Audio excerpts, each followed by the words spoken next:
Bago pumanaw ang nooy sikat na artista sa edad na 70, siya ay nag-iwan ng sulat para sa lahat. Kahit gaano ka kayaman, huwag kang magbubuhat ng sarili mong bangko.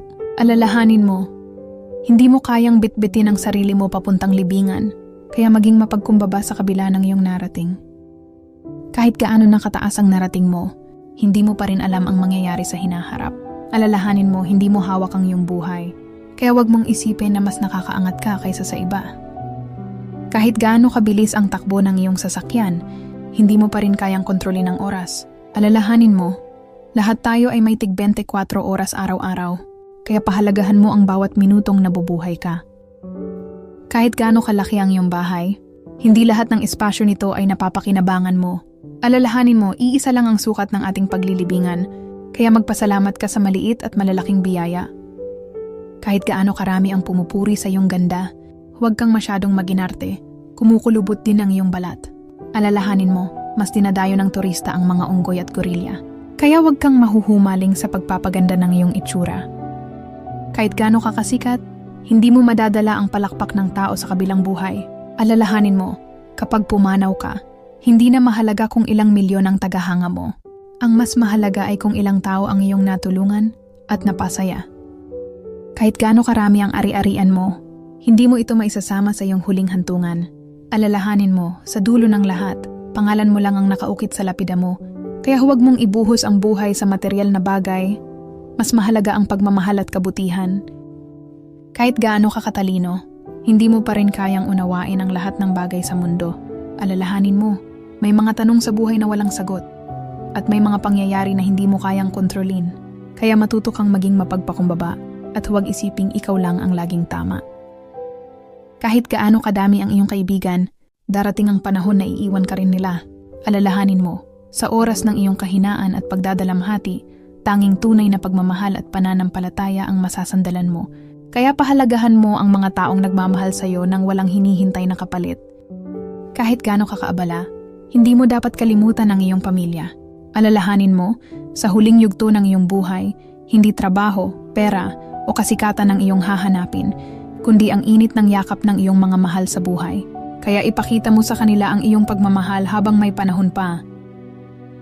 Sa kabila ng yaman at tagumpay ko, wala akong magagawa upang pigilan ang oras. Hindi ako naiiba sa inyo. Lahat tayo ay may katapusan. Kaya habang may pagkakataon pa, magmahal, magpatawad at ipamahagi ang biyaya sa iba.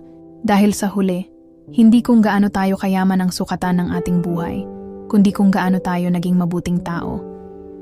Hindi sukatan ang taas ng narating o dami ng ari-arian, kundi kung paano natin pinahahalagahan ang oras, ang mga taong nakapaligid sa atin, at ang pagkakataong mabuhay araw-araw. Sa dulo, lahat tayo ay may parehong hantungan, kaya't piliin nating maging mabuti, matuto mula sa buhay, at patuloy na magsikap ng may puso at pagpapakumbaba. Iiwan ko ang tanong na ito sa'yo.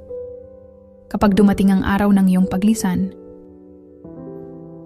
paano ka kaya maaalala ng ibang tao?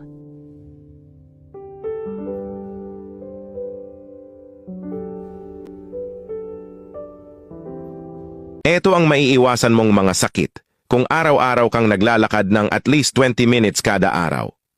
Una, makakaiwas ka sa sakit sa puso. Pangalawa, makakaiwas ka sa diabetes. Pangatlo, magiging normal ang iyong blood pressure. Pang-apat, bababa ang iyong bad cholesterol. Pang-lima, titibay ang iyong mga buto. Pang-anim, lalakas ang iyong resistensya, mas makakaiwas ka sa anumang sakit. Lagi mong tatandaan, isa sa mga dahilan ng mga sakit ay ang kawalan ng physical activity. Kaibigan kabayan, tatlong economic benefits ng West Philippine Sea, kaya dapat natin itong ipaglaban. Number 1, oil and gas reserves. Alam mo ba na ayon sa pag-aaral, tinatayang 26.3 trillion US dollar ang maaari nating ma-generate sa West Philippine Sea.